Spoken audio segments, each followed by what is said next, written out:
ज्यांना मागच्या काळामध्ये निवडून दिलं, त्यांना खासदार म्हणून निवडून दिलं आणि केंद्रामध्ये आरोग्य मंत्री म्हणून काम करण्याची संधी मिळाली।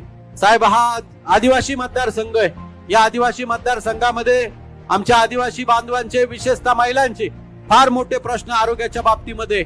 सगळ्यांना वाटलं होतं की एक महिला आहे, डॉक्टर आहेत, या मतदारसंघामध्ये फार मोठे हॉस्पिटल उभारतील, परंतु एक सुद्धा हॉस्पिटल त्यांना त्यांच्या कार्यकाळामध्ये उभारता आलं नाही, की एखादं शासकीय वैद्यकीय महाविद्यालय त्यांना उभारता आलं नाही।